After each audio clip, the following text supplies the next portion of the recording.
জীবনে যদি আমরা বাস্তবায়ন করতে পারি তাহলে আল্লাহর পক্ষ থেকে পুরস্কারের যে ওয়াদা দেওয়া হয়েছে সেই ওয়াদা আমরা পাবো।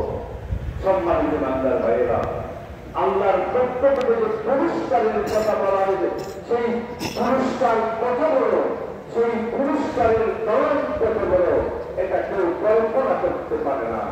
সম্মানিত বান্দার ভাইয়েরা, আমরা যদি আল্লাহর দুনিয়ার শুধু আকাশের দিকে যদি দেখি, আল্লাহর বিশাল সৃষ্টি, আকাশ কত বড়, এটাকে মানুষ কল্পনা করতে পারবে?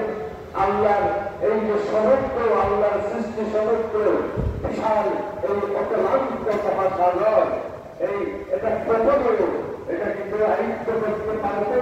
আল্লাহর সৃষ্ট বস্তু সেরকম। সেই আপনার এই যে মরুভূমি, পাহাড় পর্বত কত বড়, এখন তো মানুষ কল্পনা করতে পারবে?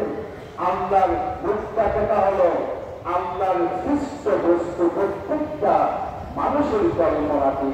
দেখো আল্লাহ পাক রব্বুল ইজ্জত বান্দাকে যে পুরস্কার দিতে বলেছেন, আল্লাহর সেই পুরস্কার মানুষের কল্পনাটি আল্লাহ নবী ইরশাদ করেছেন, আযাতু লিল-ইবাদি সালিহিন মা লা আইনুন রাআত ওয়া লা উযুনুন সামিআত ওয়া লা খাতারা আলা কলবি বাশার।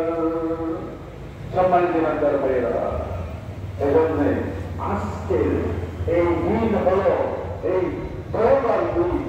আমাদেরকে বেশি বেশি করে আল্লাহর কাছে ইস্তেগফার করতে হবে, যাতে করে আমাদের রমজানের শ্রমটাকে কান্দের শ্রমে পরিণত না হয়।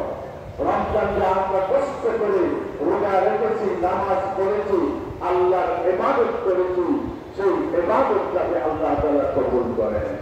সম্মানিত বান্দার ভাইরা, হযরত ওমর রাদিয়াল্লাহু তাআলা আনহু তার খিলাফতের যুগে তিনি মদিনায় জুমার ঈদের নামাজ পড়ালেন।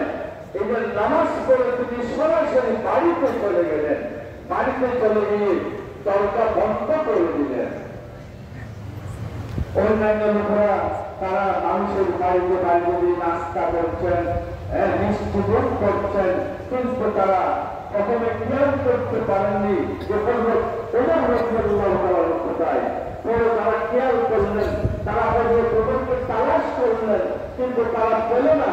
তখন তারা হযরত ওমরের বাড়িতে এসে দেখলেন হযরত ওমর রাদিয়াল্লাহু তাআলা তার ঘরের দরজা বন্ধ করে তিনি ক্রন্দন করছেন।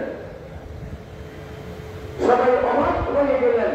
তখন হযরত ওমরকে জিজ্ঞাসা করলেন, আমিরুল মুমিনিন, আজকে তো আনন্দের দিন, আজকে তো আমরা আনন্দ ভুক্তি করছি, আপনি ক্রন্দন করে করছেন, কেন আপনি কাঁদছেন? হযরত ওমর রাদিয়াল্লাহু তাআলা বললেন, যারা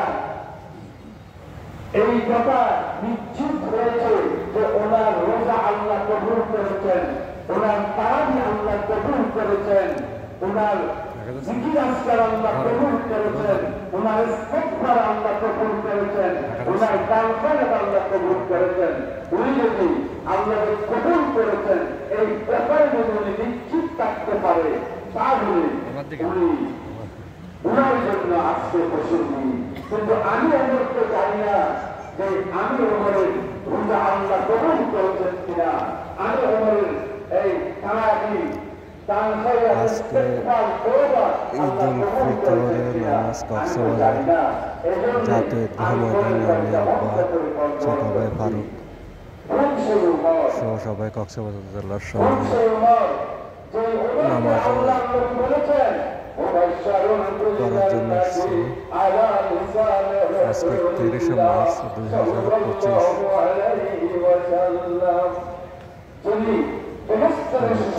মাহে রমজানের পরে ঈদ উল ফিতর কক্সবাজার জাতীয় ঈদগাহ ময়দান। আমি বেহেশত সফর করেছি, সেই বেহেশতের মধ্যে হযরত জিবরাইল আলাইহিস সালাম সহ আমরা ফেরেশতাদের চতুর্দিকে প্রদক্ষিণ করছিলাম। এমন অবস্থায় একটি সুন্দর, একটা আকর্ষণীয় একটা বিল্ডিং আমরা দেখতে পেলাম। তখন আমি হযরত জিবরাইল আলাইহিস সালামকে জিজ্ঞাসা করলাম যে মা হাযিহিল ইমারা, এই বিল্ডিং আল্লাহ তাআলা কোন জন্য তৈরি করেছেন? তখন হযরত জিবরাইল